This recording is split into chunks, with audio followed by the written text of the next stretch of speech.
মনে রাখা দরকার হুদাইবিয়া নামক স্থানে ষষ্ঠ হিজরিতে 1400 সাহাবী সহ রাসূল কারীম সাল্লাল্লাহু আলাইহি ওয়াসাল্লামকে আটকে দেওয়া, প্রতিবন্ধকতা সৃষ্টি করা, এটা মনে হয় যেন রাসূলের জন্য অপমান, কিন্তু নয়। ঠিক 2 বছর পরেই, মাত্র 2 বছরের রেজাল্ট, 10,000 সৈন্যবাহিনী নিয়ে, সাহাবীকে নিয়ে রাসূল বীরের দেশে মক্কাকে জয় করে ফেলেছিলেন। আজকে যারা যাদের চক্রান্তে মহামান্য মুফতি হুজুর কিবলা হাজার হাজার ভক্ত সহ 3400 নারী পেশেন্টার সহ বাংলার মানুষকে জিকির থেকে, ফুরফুরা থেকে বিরত রাখা হয়েছে, মাথায় রাখুন আগামী দিনে এর ডবল সংখ্যা গাড়ি আর মুফতি সাহেবের ভক্ত নিয়ে মুফতি সাহেব পীরের দেশে ফুরফুরার কোন ইসারে সাহেবের মাহফিল কিংবা কোন জিকিরের মজলিস তিনি পরিচালনা করবেন ইনশাআল্লাহ। আরো বলবেন ইনশাআল্লাহ। আল্লাহ এই নবী মুহাম্মদ সাল্লাল্লাহু আলাইহি ওয়াসাল্লাম ষষ্ঠ হিজরিতে উনি হুদাইবিয়ার সন্ধি উনি উমরা করতে এসেছিলেন। হুদাইবিয়া নামক স্থানে কাফেররা বাধা দিয়েছিল, এবছর মুহাম্মদ উমরা করতে দেওয়া যাবে না। তখন রাসূলের সাহাবীর সংখ্যা ছিল 1400। সাত চুক্তিতে সন্ধি স্থাপন হলো। এই সন্ধিতে মনে হচ্ছিল রাসূল এতটা রাস্তায় এসে 300, 350, 400 কিলোমিটার রাস্তায় এসে গো ব্যাক ফিরে যাচ্ছে, একদিকে যেন আমাদের মনে হচ্ছে রাসূল অপমান হয়েছে, কিন্তু আল্লাহ বললেন না, ইন্না ফাতাহনা লাকা ফাতহাম মুবিনা। এটাই ছিল মুসলমানদের জন্য প্রকাশ্য বিজয়। জোরে বলুন। এই সন্ধির কারণে 2 বছরের ভেতরেই রাসূলের সাহাবীরা, রাসূল সহ তামাম মক্কা মদিনা রাষ্ট্রের বাইরে বিভিন্ন রাজা বাদশাদের কাছে, রাষ্ট্রদূতদের কাছে পত্র লিখতে সক্ষম হয়েছিলেন, সহজেই ইসলাম প্রচার করেছিলেন। আমরা আল্লাহ পাকের প্রতি হামদ এবং রাসূলের প্রতি সালাহ আদায়ের পর আমার সামনে উপবিষ্ট এবং মঞ্চে উপবিষ্ট উলামায়ে কেরাম, জ্ঞানী গুণী সুধী শ্রোতা মণ্ডলী সকলকে আন্তরিক অভিনন্দন জ্ঞাপন করছি। সম্মানিত ভাইয়েরা, আলোচনার সময় লম্বা নয়, বহু আলেম উলামারা উপস্থিত হবেন। বিশেষত ফুরফুরা দরবার শরীফ থেকে আওলাদে মুজাদ্দিদে জামান সুলতানুল ওয়াইজি নায়েবে নবী আশিকে রাসূল ছোট হুজুর পীর কেবলা রাহমাতুল্লাহ আলাইহি সুযোগ্য পবিত্র পীরজাদা মাওলানা আসিম বিল্লাহ সিদ্দিকী সাহেব তিনি আসবেন, সাদ্দাম সিদ্দিকী সাহেব আসবেন এবং অল ইন্ডিয়া সুন্নাতুল জামাতের সাধারণ সম্পাদক মুফতি আব্দুল মাতিন সাহেব হুজুর, রজব আলী সাহেব, এছাড়াও সংগঠনের একগুচ্ছ আলেম এখানে তারা উপস্থিত আছে। সুতরাং সময় অনেক কম। আমি আলোচনার সাবজেক্ট নির্ণয় করেছি আপনাদের মাঝে। আজকের আল্লাহ পাক কোরআনে জানিয়েছেন, ইন্নামা ইয়াতাকাব্বালুল্লাহু মিনাল মুত্তাকিন। আল্লাহ পাক রব্বুল আলামিন একদল বান্দা তারা সাধনা করে, তাকওয়া অবলম্বন করে, তারা সচেতনতার জীবন লাভ করে, বিনিময়ে আল্লাহ পাক তাদের ইবাদত বন্দেগীকে কবুল করেন। যদি বলুন,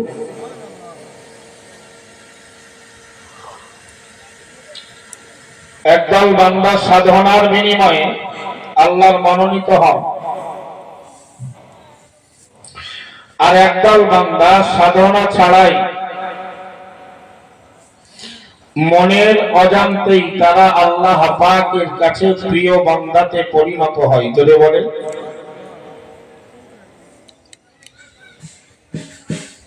তার কিছু দৃষ্টান্ত কোরআন আর হাদিস থেকে আপনাকে নিতে হবে, শুনতে হবে।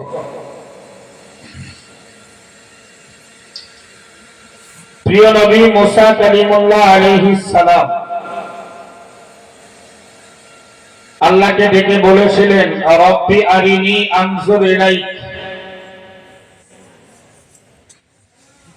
আল্লাহ আমি আপনাকে একটু দেখতে চাই, আপনি আমাকে দেখা দেন। আমার আল্লাহ বলেছিলেন ক্বালা লান তারানি, মুসা সেটা সম্ভব হবে না, তুমি কখনোই আমাকে দেখতে পাবে না। সুবহানাল্লাহ। মুসা খুব কাকতি মিনতি করলেন, খুব আবদার করলেন, আল্লাহ আমার বড় ইচ্ছা, মনের সাধ আপনাকে একটু দেখতে। আল্লাহ বলল মুসা তুর পর্বতে এসো। নবী মুসা আলাইহিস সালাম তুর পাহাড়ে পৌঁছালেন। আল্লাহ বললেন মুসা ফাখলা না'লাইক ইন্নাকা বিল ওয়াদিল মুকদ্দাসি তুওয়া, পায়ের জুতো দুটো খুলে তুর পর্বতে আরোহণ করো, কারণ তুর পর্বত হলো একটি পবিত্র উপত্যকা। সুবহানাল্লাহ। কোরআনে আল্লাহ বিবরণ দিলেন ফালাম্মা তাজাল্লা রাব্বুহু লিল জাবালি জাআলাহু দাক্কা ওয়া খাররা মূসা সাইকা।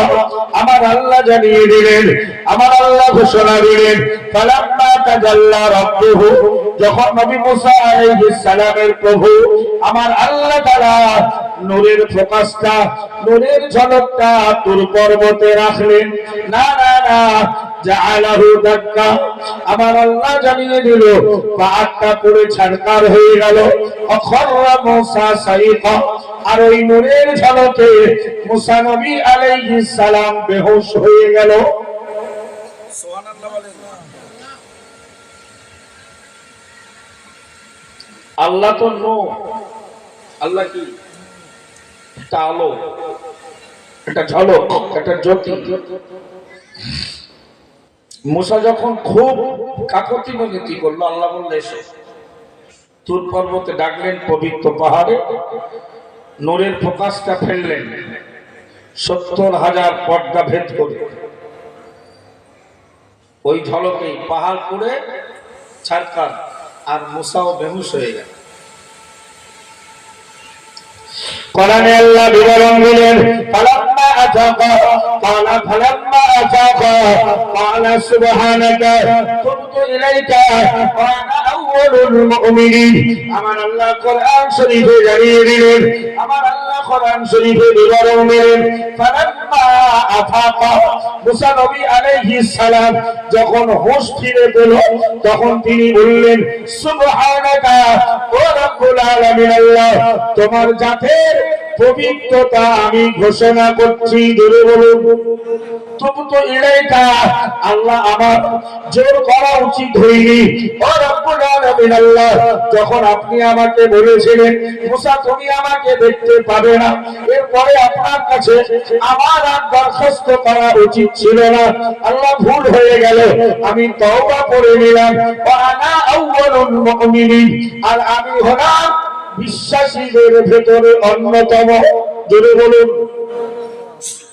ওয়া আনা আউওয়ালুল মুসলিমিন, আমি আত্মসমর্পণকারীদের ভেতরে একজন। সুবহানাল্লাহ। ভাই মুসা নবী আলাইহিস সালাম আল্লাহকে দেখতে চাইলেন, সম্ভব হলো না, ঠিক না বলুন?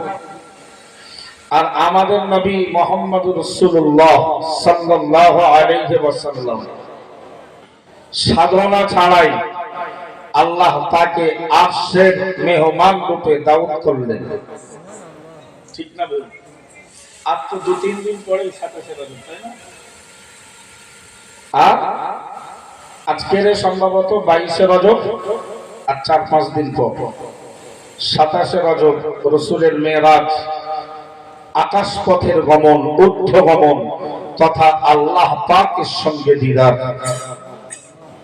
মুসা চেয়ে পেল না, রাসূল জানতেন না যে আল্লাহর সঙ্গে রাসূলের দিদার হয়ে গেল দুনিয়াতে। আমার আল্লাহ জিবরাইলকে পাঠিয়ে দিলেন, আমার নবীকে আমার আরশের মেহমান বানিয়ে দাও। কোরআন বিবরণ দিল সুবহানাল্লাযী আসরা বিআবদিহি লাইলান মিনাল মাসজিদিল হারাম ইলাল মাসজিদিল আকসা আল্লাযী বারাকনা হাওলাহু লিনুরিয়াহু মিন আয়াতিনা ইন্নাহু হুয়াস সামিউল বাসীর।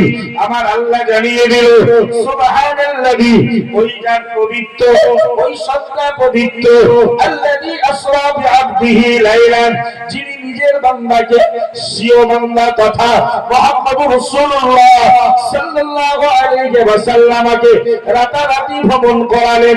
আমরা যেন জিজ্ঞেস করলাম আল্লাহ কোথা থেকে কোথা, মহান আল্লাহ জানিয়ে দিল মিনাল মসজিদিল হারামে, মসজিদে হারাম তথা বাইতুল্লাহ থেকে, ইলাল মসজিদিল আকসা, মসজিদে আকসা তথা বাইতুল মাকদিস পর্যন্ত। একটু জোরে বলুন না সুবহানাল্লাহ। বাইতুল্লাহ থেকে বাইতুল মাকদিস, অফি রাওয়ায়াতিন বাইতুল মুকদ্দাস, যার নাম মসজিদে আকসা। বাইতুল্লাহ হলো পৃথিবীর প্রথম ঘর। ইন্না আউওয়ালা বাইতিন উদিয়া লিন-নাস লাল্লাযী বিবাক্কাতা মুবারাকা হুদাল লিল আলামিন। জোরে বলুন। আল্লাহ বললেন পৃথিবীর সর্বপ্রথম ঘর হলো ওই ঘরটা যে ঘরের বুনিয়াদ দেওয়া হয়েছিল, শিলান্যাস করা হয়েছিল, ভিত্তি প্রস্তর করা হয়েছিল মক্কার পূর্বের নাম বাক্কাতে। যদি বলুন ওটা মুবারাকান, ওটা কি বরকতে পরিপূর্ণ, সুবহানাল্লাহ, হুদাল লিল আলামিন, এবং ওটা বিশ্ববাসীর জন্য হেদায়েতের সেন্টার। ওখান থেকে তাম পৃথিবীতে হেদায়েত ছড়িয়ে পড়েছে। ঠিক না ভাই? আল্লাহ বললেন পৃথিবীর প্রথম ঘর বাইতুল্লাহ, মসজিদুল হারাম, আর দ্বিতীয় ঘর হলো বাইতুল মুকদ্দাস বা বাইতুল মাকদিস, যেটা জেরুজালেমে অবস্থিত। যে ভূখণ্ডটা নিয়ে ইসরায়েলের লড়াই, দখল করা, ওদের দেশের রাজধানী ইসরায়েল রাষ্ট্রের রাজধানী বানাবে। আসলে ভাই ইসরায়েল অত্যাচার করেছে, কিন্তু এই অত্যাচারের আগুন জ্বালিয়েছিল আমেরিকা। ঠিক না বল? ইসরায়েল বলে কোন রাষ্ট্রই পৃথিবীতে থাকবে না আমেরিকা যদি সহযোগিতার হাত মুহূর্তের ভেতরে গড়িয়ে দেবে। এই বাইতুল্লাহকে আল্লাহ যেমন বরকতপূর্ণ বলেছেন, বাইতুল মুকদ্দাস যে ভূমিকে, আল্লাহ ওই ভূমিকেও বলেছেন বরকতপূর্ণ। যদি বলুন কোরআন বিবরণ দিল মসজিদে আকসা তথা মসজিদে আকসা চতুর্দিকটা আল্লাযী বারাকনা হাওলাহু, আল্লাযী বারাকনা হাওলাহু, নবী মুহাম্মদুর রাসূলুল্লাহ সাল্লাল্লাহু আলাইহি ওয়াসাল্লাম উম্মতিকে শুনিয়ে দাও, আমার বান্দা বান্দীকে জানিয়ে দাও, মসজিদে আকসা যে ভূমিতে রয়েছে আল্লাযী বারাকনা হাওলাহু, ওর চতুর্দিকটা আমি আল্লাহ বরকত দিয়ে পরিপূর্ণ করে দিয়েছি। মক্কা বাইতুল্লাহ আছে মুবারাকান, জেরুজালেমে বাইতুল মাকদিস আছে আল্লাযী বারাকনা হাওলাহু, এটা মুবারাকানের তারিখ সংজ্ঞা। সুবহানাল্লাহ বলেন। মুবারাকান মানে আল্লাযী বারাকনা হাওলাহু, যার চতুর্দিকটা বরকতে ভরা, পূর্ণ। সুবহানাল্লাহ। তাহলে এখানে রাখুন, ঘটনা লম্বা, অত কথা বলার সময়, মেরাজের ঘটনা শোনানো সময় আজকের হবে না, শুধু দৃষ্টান্ত নেন। মুসা নবী চাইলেন আল্লাহকে দেখবে, সম্ভব হলো না। প্রিয় নবী সাল্লাল্লাহু আলাইহি ওয়াসাল্লাম বললেন ওতীতু বিল বুরাক, মুসলিম শরীফের হাদিস। নবী বললেন আমার জন্য বরাত পাঠানো হলো, খচ্চরের গাদার থেকে বড়, খচ্চরের থেকে ছোট, সাদা ধবধবে এক পশু। এক কি পশু? বলল এক পদক্ষেপে যতটা চোখ দিয়ে দেখা যায় ততটা এক কদমে আগিয়ে যায়। যদি বলেন চোখে ফাঁকা জায়গায় যতদূর দেখা যায় ওই বরাক এক লাফে, এক কদমে, এক পদক্ষেপে ততটাই এগিয়ে যায়। জোরে বলে প্রিয় নবী সাল্লাল্লাহু আলাইহি ওয়াসাল্লাম এখান থেকে 7 আসমান, এখান থেকে মসজিদে আকসার কাছে যে খুঁটিতে, ওখানে তো হাজার হাজার নবী আল্লাহ পাঠিয়েছেন। এই ভূমিতে আল্লাহ হাজার হাজার নবী পাঠিয়েছেন। এই ভূমিতে নবীরা এসে বাইতুল মুকাদ্দাসের যে খুঁটিতে বাহন মারতেন, হযরত নবী করিম সাল্লাল্লাহু আলাইহি ওয়াসাল্লামের বোরাকটাও সেই খুঁটিতে বাঁধা হলো। রাসূল বললেন, আমি মসজিদে আকসার ভেতরে ঢুকে 2 রাকাত নামাজ পড়ে আকাশ পথের যাত্রা শুরু করলাম। যদি বলুন আরেকটু মন খুলে বলুন। যেখানে ফেরেশতারা প্রথম আসমান, দ্বিতীয় আসমান, তৃতীয় আসমান, চতুর্থ আসমান, পঞ্চম আসমান, ষষ্ঠ আসমান, সপ্তম আসমান পার করলেন, বাইতুল মামুর ফেরেশতাদের ইবাদতগাহ, উপাসনালয়। ওখান থেকে সিদরাতুল মুনতাহা, এক সুন্দর জায়গা, জোরে বলুন। তারপরেই হলো কোরআনের ঠিকানা লয়ে মাহফুজ। তারপরেই আমার আল্লাহ আরশের রাসূলের সঙ্গে দিদার হয়ে গেল, আল্লাহর সঙ্গে দিদার হয়ে গেল। জোরে বলেন। মুসা চেয়ে পেল না, রাসূল বিনা চাওয়ায় কোথায় গেলেন? মুসা নূরের ঝলক দূর পর্বতে সহ্য করতে পারল না, রাসূল আরশে হাজির। জোরে বলে। বংশ লোগো স্টিকার দেখিয়ে কাজ হবে না। মনের অজান্তে অনেক লোকে আল্লাহর কাছে গ্রহণযোগ্যতার স্তরে পৌঁছে যায়। মুসা কালিমুল্লাহ আলাইহিস সালাম, সাইয়্যিদুনা মুসা কালিমুল্লাহ আলাইহিস সালাম আল্লাহকে রেখে বললেন, ও রব্বুল আলামিন আল্লাহ, রব্বি ইশরাহ লি সাদরি ওয়া ইয়াসসির লি আমরি ওয়াহলুল উকদাতাম মিন লিসানি ইয়াফকাহু কওলি। ও রব্বুল আলামিন আল্লাহ, আমি মুসা আলাইহিস সালামের সিনাটা প্রশস্ত করে দাও, ওয়া ইয়াসসির লি আমরি, আমার সমস্ত কাজগুলো আমার জন্য সহজ বানিয়ে দাও, ওয়াহলুল উকদাতাম মিন লিসানি, ও রব্বুল আলামিন আল্লাহ, আমি মুসার জবান থেকে তোতলামিটা একটু দূর করে দাও, ইয়াফকাহু কওলি, যাতে আমার কওমের লোকেরা আমার কথা বুঝতে পারে। একটু জোরে বলুন না সুবহানাল্লাহ। যাতে আমার কথা আমার কওমের লোকেরা বুঝতে পারে আমি তো তোতলা। নবী মুসা জন্মগত তোতলা ছিলেন। ফেরাউনের বাড়িতে একটা পরীক্ষা হয়েছিল না, সোনার পেয়ালা না টাকার পেয়ালা আর আগুনের পেয়ালা? মুসা নবী আগুনের দিকে বাল্যকালে আগে গিয়ে আগুন গালে দিয়েছিলেন। উনি দোয়াও করলেন না যে আমাকে পূর্ণাঙ্গ তোতলামিকে দূর করুন। আহলে তাসাউফ পন্থী, যারা তাকওয়াপন্থী মানুষ, এরা রোগ আল্লাহ দেয়, আল্লাহর কাছে পূর্ণাঙ্গ শিফা দোয়া চায় না। যদি বলুন, আল্লাহ যখন সুস্থ করে খুশি হবেন, আমি বান্দা তখন খুশি। যদি বলুন। তাই উনি বলেছিলেন, নাকেরা শব্দ ব্যবহার হয়েছে কোরআনে, আহলুল উকদাতাম মিন লিসানি, আল্লাহ আমার জিহ্বার কিছুটা তোতলামি দূর করে দেয়। যদি বলেন, মুসা নবী দোয়া চাচ্ছে, আল্লাহ আমার তোতলামি দূর করে দেয়, আমার জন্য আমার সিনাটাকে প্রশস্ত করে দেয়। প্রিয় নবী মুহাম্মদ রাসূলুল্লাহ সাল্লাল্লাহু আলাইহি ওয়াসাল্লাম নবীকে লক্ষ্য করে আবার আল্লাহ কোরআন শরীফে 30 পারার সূরাতুল ইনশিরাহ একটি আয়াতে জানিয়ে দিলেন, আলাম নাশরাহ লাকা সাদরাক, আলাম নাশরাহ লাকা সাদরাক। ও নবী মুহাম্মদুর রাসূলুল্লাহ সাল্লাল্লাহু আলাইহি ওয়াসাল্লাম, আমি আল্লাহ কি তোমার সিনাটাকে প্রশস্ত বানাইনি? একটু জোরে বলুন না সুবহানাল্লাহ। মুসা চাচ্ছে, আল্লাহ আমার সিনাটা, আমার বক্ষটা প্রশস্ত করে দাও, খুলে দাও। আমার হাবিবকে আমার আল্লাহ বলছে, হাবিব অলরেডি তোমার বক্ষটা প্রশস্ত হয়ে গেছে। মা হালিমার বাড়িতে রাসূলের সিনা চাক হয়েছিল না, মনে আছে না? তাহলে কেউ চেয়ে পায় আর কেউ না চেয়ে, কেউ বংশে জন্মে বাবার মালের অরিস হয়, কারণ বাবার কিছু নেই, নিজের মেহনত পরিশ্রমে অনেক সম্পদের। এই কথাটা হুজুর বলতে বলতে চলে গেছেন না? যাকে ইচ্ছা আল্লাহ ইজ্জত দেয়, যাকে ইচ্ছা আল্লাহ অসম্মানিত করে, যাকে ইচ্ছা আল্লাহ সম্মান দেন, যাকে ইচ্ছা অসম্মানিত করে।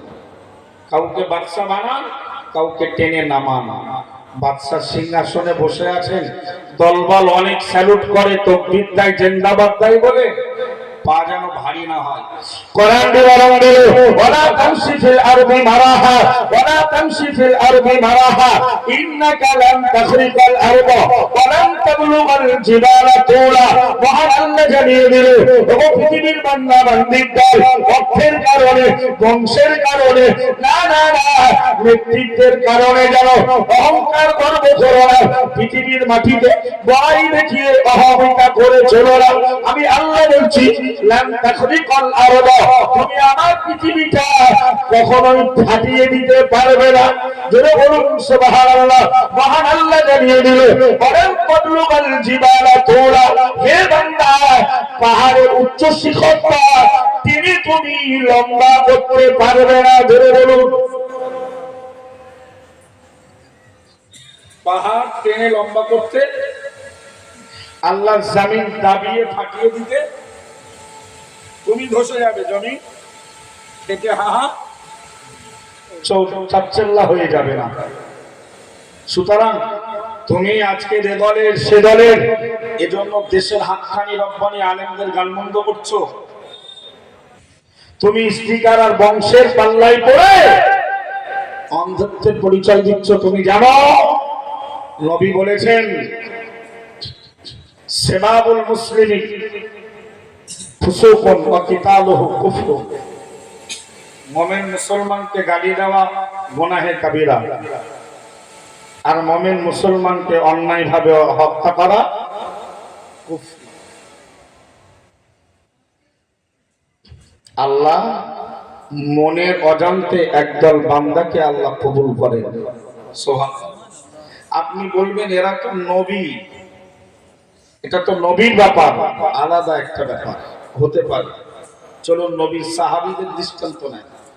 সাইয়্যিদুনা আবু বকর সিদ্দিক রাদিয়াল্লাহু তাআলা, প্রিয় নবী মুহাম্মদুর রাসূলুল্লাহ সাল্লাল্লাহু আলাইহি ওয়াসাল্লাম যখন তিনি মক্কার মাটিতে দাঁড়িয়ে বললেন আনা রাসূলুল্লাহ, আমি আল্লাহ পাকের রাসূল, না না না, আবু বকর ডেকে বলেছিলেন ও মুহাম্মদ মাদালিলু আলা মা তাদা ইয়া মুহাম্মদ, হে মুহাম্মদ তোমার নবুয়ত দাবি করার পেছনে দলিল বা প্রমাণ কি রয়েছে? আমার আল্লাহ নবী বললেন আবু ইয়াল্লাতি রাআইতা বিশামি আও কামা ক্বালা আলাইহিস সালাম। নবী আমার জবাব দিয়ে বললেন হে আবু বকর মনে রাখো আমার নবুয়তের চূড়ান্ত দলিল হলো 16 বছর বয়সে শাম দেশে ঘুমিয়ে আবু বকর তুমি যে স্বপ্ন দেখেছিলে ওই স্বপ্নটা মুহাম্মদুর রাসূলুল্লাহ সাল্লাল্লাহু আলাইহি ওয়াসাল্লামের নবুয়তের চূড়ান্ত প্রমাণ। মাইকম্যান আছে এখানে? মাইকম্যানকে একটু আসতে অনুরোধ করছি। ওটা হয়তো অনেকে বলবো ওটা নবীর ব্যাপার, মুসা নবী চেয়েছিল হলো না, নবী চায়নি পেয়েছে। যদি বলুন আদম নবী বলছে আল্লাহ তুমি আমারে মাফ করে দাও বিহাক্কি মুহাম্মাদি, মুহাম্মদ নামীয় ব্যক্তির নামের ওসিলায়। যদি বলুন আমার আল্লাহ জিজ্ঞেস করলেন কাইফা আরাফতা মুহাম্মাদান, ও আদম তুমি আদম বলো বলো মুহাম্মদকে তুমি কেমন করে চিনলে? আমি তো এখনো মুহাম্মদকে সৃষ্টি করিনি। আল্লাহ পাকের নবী আদম সফিউল্লাহ আলাইহিস সালাম জবাব দিয়ে বললেন রব্বুল আলামিন আল্লাহ আপনি যখন আমাকে সৃষ্টি করলেন আমার দেহের ভিতরে যখন রূহকে সঞ্চারিত করে দিলেন আমি মাথা উঠালাম, ফারাফাতু রাসি আমি মাথা উঠালাম, আপনার আরশে লেখা দেখতে পেলাম না না না লা ইলাহা ইল্লাল্লাহ মুহাম্মাদুর রাসূলুল্লাহ। একটু জোরে বলুন না সুবহানাল্লাহ। আমাকে আপনি যখন মাটি আর পানির খামির দিয়ে বডি স্ট্রাকচার বানালেন তখন এরপরে দম টানছে, দিলে দেন বেশ দেন সব খুললেন, বাইরের সাউন্ড ঠিক আছে, এখানে দম টানছে। খেয়াল করুন, আদম নবী বললেন, আল্লাহ কাদামাটির খামির দিয়ে যখন আমার বডির স্ট্রাকচার তৈরি করলেন, অনাফাক্তা ফিয়া মির রূহিকা, আর রূহটাকে যখন আমার দেহের ভিতরে দিলেন, আমি জীবন্ত হয়ে গেলাম। রূহ দিলে মানুষ জীবিত হয়। আর আজরাইল আলাইহিস সালাম বিনা লোকেশনে ঢুকে যখন রূহটাকে বার করে নেয়, তখন মানুষের দেহটা বড় হয়ে যায়। তখন আমরা বলি মাইয়েত, ঠিক না বল? আল্লাহ, আমি সেই সময় মাথা উঁচু করলাম, মাথাটা উঁচু করে দেখতে পেলাম আপনার আরশের চৌকাঠে লেখা আছে লা ইলাহা ইল্লাল্লাহ মুহাম্মাদুর রাসূলুল্লাহ। তোমার নামের পাশে মোহাম্মদ নামীয় নাম। আমি ভেবেই নিলাম, বিশ্বাস করে নিলাম যে তামাম পৃথিবীর ভেতরে এই মানুষটাই আপনার কাছে সবথেকে প্রিয়। আর একটু মন খুলে বলুন, তখনও সৃষ্টি হয়নি, তখনও রাসূলের মানে প্রাকৃতিক নিয়মে তখনও রাসূল দুনিয়াতে আসেননি। আজকে যারা রাসূল আসেনি তাই অস্তিত্ব, যারা আজকে রক্ত বংশ স্টিকার লোগো দেখায়, এদের ভাববার দরকার, ঠিক না বলি? আবু বকর বললেন, মুহাম্মদ তুমি যে নবী, বিশ্বাস করব কেমনে? দলিল কোথায়? বলল, কেন? আবু বকর 16 বছর বয়সে একটা স্বপ্ন দেখেছিলে সামদেশে ঘুমিয়ে। মনে করো স্বপ্নটা ছিল আবু বকর তৈরি হও, আখিরি জামানার রাহাবা পথপ্রদর্শক হাবিবুল্লাহ মুহাম্মদুর রাসূলুল্লাহ সাল্লাল্লাহু আলাইহি ওয়াসাল্লামের আবির্ভাবের সময় হয়েছে। আবু বকর দেরি করলেন না, ঈমানের কালেমা পড়লেন। জোরে বলুন। আপনি বলবেন আবু বকরের কথা আলাদা, ওমর ইবনুল খাত্তাব রাদিয়াল্লাহু তাআলা আনহু পছন্দের মানুষ, রাসূলুল্লাহ নবী করিম সাল্লাল্লাহু আলাইহি ওয়াসাল্লামের কদম নেওয়ার জন্য এগিয়ে গেল। না না না, ওই ওমর ইবনুল খাত্তাব কোরআনের খাতিরে, কোরআনের মায়ায় পড়ে গিয়ে রাসূলুল্লাহ দরবারে হাজির হয়ে গেল। আমার আল্লাহর নবী দরজা খুলছেন না, সাহাবীয়ে কেরামরা বিতস্ত হয়ে গেল, সাহাবীয়ে কেরামরা ভয় পেয়ে গেল। না না না না না, মনে হয় ওমর আজকের কোন অসৎ উদ্দেশ্য নিয়ে এসেছে। ওমরের হাতে তরবারি। প্রিয় নবী মুহাম্মদ রাসূলুল্লাহ সাল্লাল্লাহু আলাইহি ওয়াসাল্লাম সব সাহাবীদেরকে দূরে সরিয়ে দরজা খুলে দিয়ে ওপেন করে দিয়ে ওমর ইবনুল খাত্তাবের বুকে হাত মেরে বলল, ওমর আর কতদিন এভাবে চলবে? একটু জোরে বলুন না সুবহানাল্লাহ। প্রিয় নবীর প্রাণ প্রিয় সাহাবী হাবিবুল্লাহ মুহাম্মদ রাসূলুল্লাহ সাল্লাল্লাহু আলাইহি ওয়াসাল্লাম আদর্শের সাহাবী হযরত ওমর ইবনুল খাত্তাব রাদিয়াল্লাহু তাআলা আনহু বললেন, ওই দিনে রাসূলুল্লাহ পবিত্র হাতের স্পর্শ আমার হৃদয়ের ভিতরে এক ঠান্ডা অনুভূতি হয়েছিল। একটু জোরে বলুন না সুবহানাল্লাহ। বললেন, হুজুর আর দেরি নেই, এই মুহূর্তেই ঈমানের কালেমা পড়িয়ে দেন। আরেকটু মন খুলে বলে বললেন, রাসূলের এই পবিত্র হাতের স্পর্শ জীবনে এত সুন্দর অনুভূতি আমার ভেতরে হইল। জোরে বলুন। বললেন, হুজুর আর দেরি নেই, কালেমা পড়তেই এসেছি। ওমর কি কোনোদিন ভেবেছিল আমি মুহাম্মদ সাল্লাল্লাহু আলাইহি ওয়াসাল্লামের সাহাবীদের ভেতরে 2 নম্বর স্থান দখল করব?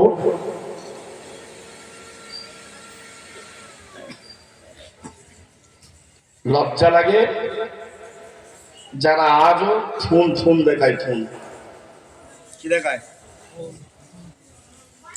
প্রিয় নবী হাদিস শরীফে বলেন, ইন্না মিন ইবাদিল্লাহি ইবাদান, ইন্না মিন ইবাদিল্লাহি ইবাদান মা হুম বিআম্বিয়া ওয়ালা শুহাদা। আমার আল্লাহর নবী বলেন, ও আমার সাহাবীরা মনে রাখো, কিয়ামতের মহাময়দানে আল্লাহর একদল বান্দা খাড়া হবে, দণ্ডায়মান হয়ে যাবে, হাজির হয়ে যাবে। মা হুম বিআম্বিয়া ওয়ালা শুহাদা, তারা নবীও নয়, তারা শহীদও নয়, কিন্তু আমার সাহাবীরা মনে রাখো, تكبتهم الأنبياء والشهداء بمكانهم من الله تعالى ইয়াউমাল কিয়ামতি, কিয়ামতের মহাময়দানে এই মানুষগুলোর মান সম্মান ইজ্জত দেখে আল্লাহর নবীরা শহীদানরা আশ্চর্য হয়ে যাবেন।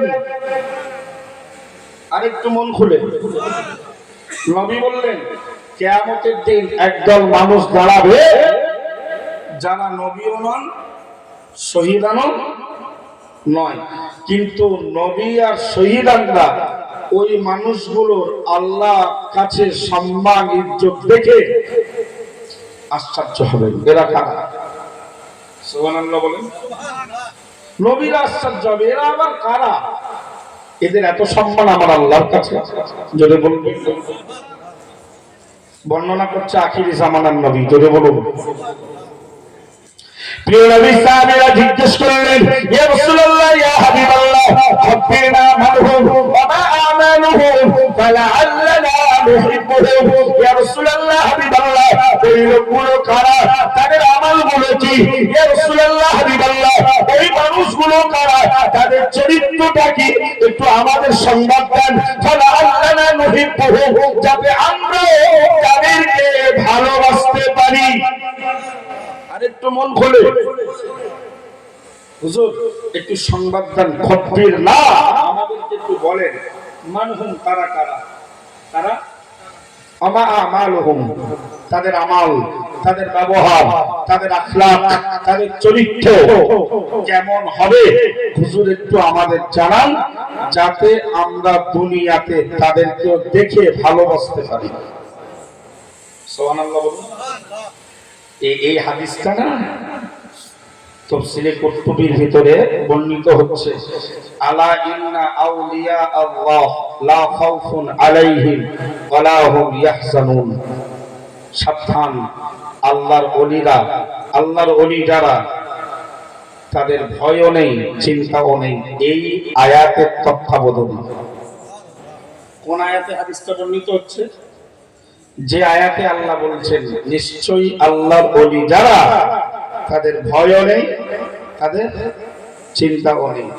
আমরা যেন জিজ্ঞেস করলাম, আল্লাহ, আল্লাহর ওলি কারা?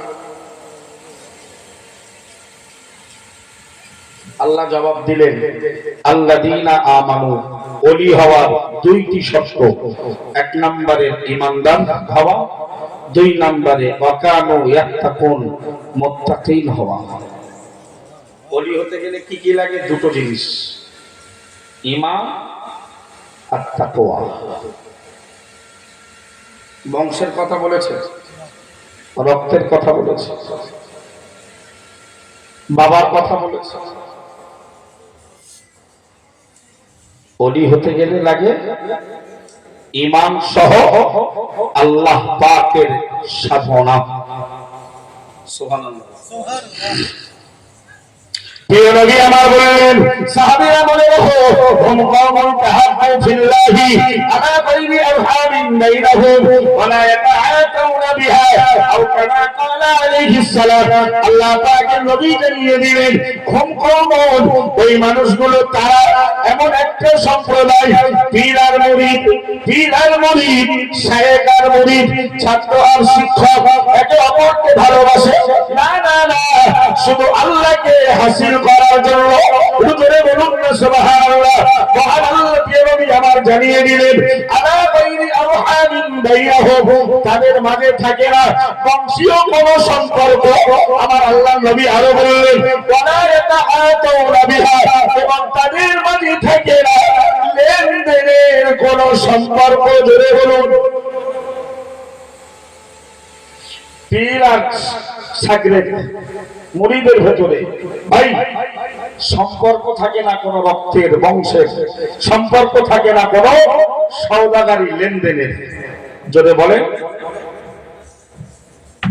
ওমর ইবনুল খাত্তাব ইমানের কালেমা পড়লেন, সাহাবীরা খুশি। জিবরাইল মেসেজ করলেন, হুজুর আপনি যেমন আনন্দিত ওমরের কালেমা পড়ায়, আপনার সাহাবীরা যেমন আনন্দিত। আমি এইমাত্র আসমান থেকে নামলাম, দেখলাম আসমানের বাসিন্দা ফেরেশতারাও ইস্তাবশারা আহলুস সামাই বি ইসলামে ওমর, ওমরের ইসলাম গ্রহণে আল্লাহর ফেরেশতা আসমানের বাসিন্দারাও ততটাই খুশি। ওমর কিন্তু গর্দান নিতে গিয়ে কালেমা পড়ে ফেলেছেন, জানতেন না, মনের অজান্তে আল্লাহ পাকের কাছে কবুলিয়াতের স্তরে পৌঁছে গেছেন। জোরে বলুন আরেকটু মন খুলে বলুন ভাই।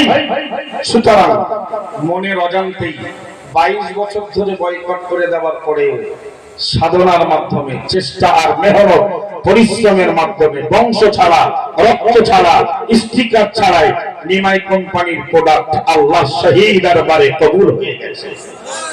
আরেকটু মন খুলে বলবেন না? তা প্রমাণ হয়েছে পীর আবু ইব্রাহিম সিদ্দিকী রহমাতুল্লাহ আলাইহির দ্বারা, পীরজাদা আসিম বিল্লাহ সিদ্দিকী দ্বারা, পীরজাদা সাইমউদ্দিন সিদ্দিকী দ্বারা। এছাড়াও ফপড়াতে পারছে না, থমনা ভেঙে দেবে, গুন্ডামি চলছে। এক পীরজাদা কি বলছে, তৈরি হ, মাঠে নামতে হবে। যেমন বাবা তেমন, যেমন গাছ তেমন ফল। মানে মারপিট করবে। আস্তাগফিরুল্লাহ রাব্বি মিন কুল্লি যামবি ওয়া আতুবু ইলাইহি। ভাইকেও দাজ্জাল বলছে, ভাইকে দাজ্জাল বলছে। ভাই সুতরাং বিষণ্ণ হবেন না, হতাশ হবেন না। যখন হতাশা আসবে, ইউসুফ নবীর কথাটা মনে করবেন যে তার বাপের রক্ত দেহে আছে, 10 ভাই মিলে কুয়ায় ফেলেছিল ইউসুফকে। ঠিক বলছি না? বল, যদি পরিবারের আঘাত করে, কাছের মানুষ আঘাত করে, হতাশ হবেন না, বিষণ্ণ হবেন না, চিন্তিত হবেন না। ইব্রাহিম খলিলুল্লাহ আলাইহিস সালামের কথা স্মরণ করো। যখন আগুনে ফেলেছিল, তার বাবা আজমেরও সহমত ছিল। খুব দুঃখ কষ্ট যদি মনে হয়, ইউনূস আলাইহিস সালামের মাছের পেটের ভেতরে থাকার কথা মনে করুন। আল্লাহ ইলাহা ইল্লা আনতা সুবহানাকা ইন্নী কুনতু মিনাজ জালিমিন বলে হয়তো মনের অজান্তেই আল্লাহ কোন জুলুম করে ফেলেছি, অত্যাচার করে ফেলেছি, আমি অপরাধী, ক্ষমা করুন। বিষণ্ণতা থেকে, হতাশা থেকে, আল্লাহ বিপদ থেকে, আপদ থেকে আপনি আমাকে মুক্তির ব্যবস্থা করে দেন। আল্লাহ বললেন,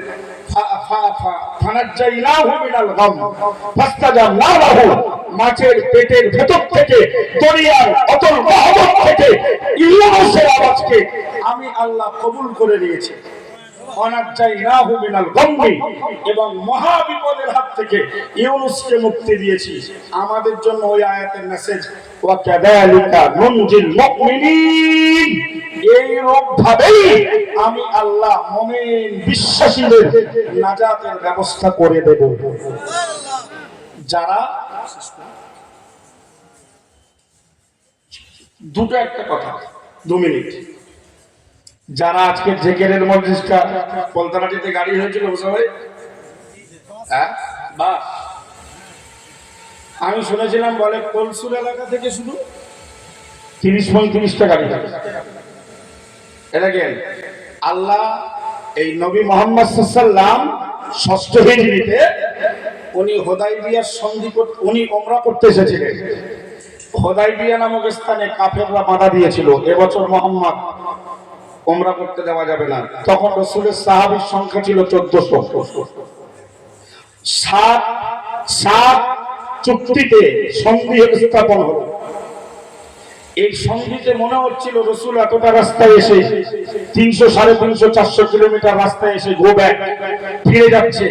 একদিকে যেন আমাদের মনে হচ্ছে রাসূল অপমান হয়েছে, কিন্তু আল্লাহ বললেন না, ইন্না ফাতাহনা লাকা ফাতহাম মুবিনা। এটাই ছিল মুসলমানদের জন্য প্রকাশ্য বিজয়। জোরে বলুন। এই সঙ্গীর কারণে 2 বছরের ভেতরেই রাসূলের সাহাবীরা, রাসূল সহ তামাম মক্কা মদিনা রাষ্ট্রের বাইরে বিভিন্ন রাজা বাদশাদের কাছে, রাষ্ট্রদূতদের কাছেও পত্র লিখতে সক্ষম হয়েছিলেন, সহজেই ইসলাম প্রচার করেছিলেন। মনে রাখা দরকার, হুদায়বিয়া নামক স্থানে 6ষ্ঠ হিজরিতে 1400 সাহাবী সহ রাসূল কারীম সাল্লাল্লাহু আলাইহি ওয়াসাল্লামকে আটকে দেওয়া, প্রতিবন্ধকতা সৃষ্টি করা, এটা মনে হয় যেন রাসূলের জন্য অপমান, কিন্তু নয়। ঠিক 2 বছর পরেই, মাত্র 2 বছরের রেজাল্ট, 10,000 সৈন্যবাহিনী নিয়ে, সাহাবীকে নিয়ে রাসূল বীরের দেশে মক্কাকে জয় করে ফেলেছিলেন। আজকে যারা যাদের চক্রান্তে মহামান্য মুফতি সাহেব হুজুর কিবলা হাজার হাজার ভক্ত সহ 3400 নারী পেশেন্টার সহ বাংলার মানুষকে জিকির থেকে ফুরফুরা থেকে বিরত রাখা হয়েছে, মাথায় রাখুন আগামী দিনে এর ডবল সংখ্যা গাড়ি আর মুফতি সাহেবের ভক্ত নিয়ে মুফতি সাহেব পীরের বেশে ফুরফুরার কোন ইসানে সাহেবের মাহফিল কিংবা কোন জিকিরের মজলিস তিনি পরিচালনা করবেন ইনশাআল্লাহ। আরো বলুন ইনশাআল্লাহ। 1400 সাহাবী আটকে দিয়েছিল, 2 বছরের রেজাল্ট 10,000 সাহাবী। কারণ সন্ধির কারণে যুদ্ধ হবে না, কেউ কারোর বাধা দেবে না। 2 বছরে এলাকাও সাহাবী আর রাসূলদের পরিশ্রম মেহনত 2 বছরেই 8,500 সাহাবী বেড়ে গেল। মুফতি সাহেবের ভক্ত দিন দিন জিকিরের মজলি বন্ধ করায় বাড়ছে না কমছে? ব্যাস শেষ কথা। আমার তৌফিক ইল্লা বিল্লাহ ওয়া আখিরু দাওয়ানা আলহামদুলিল্লাহি রাব্বিল আলামিন। দুরূদ শরীফ আল্লাহুম্মা